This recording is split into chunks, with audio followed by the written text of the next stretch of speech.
চলমান সংকটের মধ্যেই বড় ধরনের রদবদলের প্রস্তুতি গ্রহণ করেছে সরকার।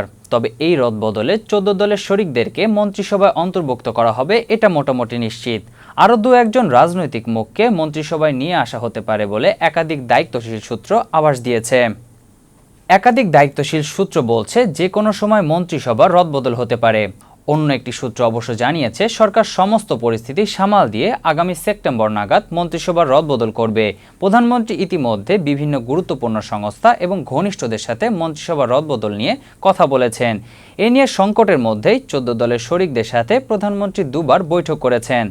2009 সালে আওয়ামী লীগ সভানেত্রী শেখ হাসিনার নেতৃত্বে দ্বিতীয়বারের মতো সরকার গঠন করে।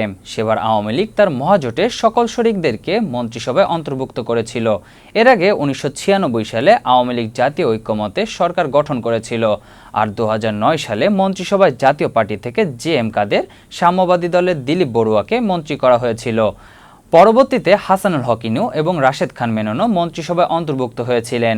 2014 সালে নির্বাচনের পরও আওয়ামী লীগ ঐক্যবদ্ধভাবে সরকার গঠন করে, কিন্তু 2018 সাল থেকে আওয়ামী লীগ একলা চলনীতি অনুসরণ করে। ফলে 14 সালে অনেকটা অপাংক্তেয় হয়ে পড়েছিল।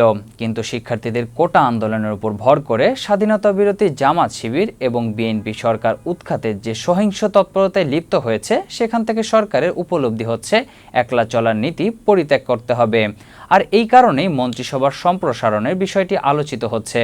14 দলের শরিকদের থেকে অন্তত 3 থেকে 4 জন মন্ত্রিসভায় অন্তর্ভুক্ত হতে পারেন বলে বিভিন্ন সূত্র আভাস দিয়েছে। দলের শরিকদের মধ্যে থেকে রাশেদ খান মেনন, হাসানুল হক ইনু, দিলীপ বড়ুয়া এবং ফজলে হোসেন বাদশার মন্ত্রী হওয়ার গুঞ্জন রয়েছে। এছাড়া শিরিন আক্তারও মন্ত্রিসভায় থাকতে পারেন বলে একাধিক দায়িত্বশীল সূত্র ইঙ্গিত দিয়েছে। এছাড়াও আওয়ামী লীগের যারা এই সংকটের সময় মাঠে কাজ করেছেন, সারাক্ষণ কর্মীদের অভয় দিয়েছেন এবং দলীয় কর্মকাণ্ডে নিবেদিত প্রাণ ছিলেন, তাদেরকে মন্ত্রিসভায় অন্তর্ভুক্ত করার বিষয়টি বিবেচনা করা হতে পারে বলে ধারণা করা হচ্ছে। আর এক্ষেত্রে আওয়ামী লীগের যুগ্ম সাধারণ সম্পাদক বাহাউদ্দিন নাসিম, সাংগঠনিক সম্পাদক মির্জা আজম ও এস.এম. কামাল মন্ত্রিসভায় অন্তর্ভুক্ত হতে পারেন বলে ধারণা করা হচ্ছে। একটি নির্ভরযোগ্য সূত্র বলছে 2-1 মন্ত্রীকে বাদ দেওয়ার বিষয়টিও আলোচনা হচ্ছে। এই রাজনৈতিক সংকটে রাজনৈতিকভাবে গুরুত্বপূর্ণ ব্যক্তিদেরকে মন্ত্রিসভায় অন্তর্ভুক্ত করাটাই যৌক্তিক হবে বলে কেউ কেউ মনে করছেন। মন্ত্রিসভায় বড় চমক হিসেবে আসতে পারেন আওয়ামী লীগের হেভিওয়েট নেতা আমির হোসেন আমু। একাধিক সূত্র বলছে আমির হোসেন আমু মন্ত্রী হতে যাচ্ছেন বা মন্ত্রী হতে পারেন এমন একটি গুঞ্জন বিভিন্ন জায়গায় ছড়িয়ে পড়েছে। বিভিন্ন সূত্রগুলো বলছে মন্ত্রিসভায় বেশ কয়েকটি দপ্তরের পরিবর্তনের বিষয়টিও আলোচনায় এসেছে। বিশেষ করে স্বরাষ্ট্র মন্ত্রণালয়, শিক্ষা মন্ত্রণালয়ের মতো গুরুত্বপূর্ণ মন্ত্রণালয়গুলোতে পরিবর্তন দেখা যেতে পারে।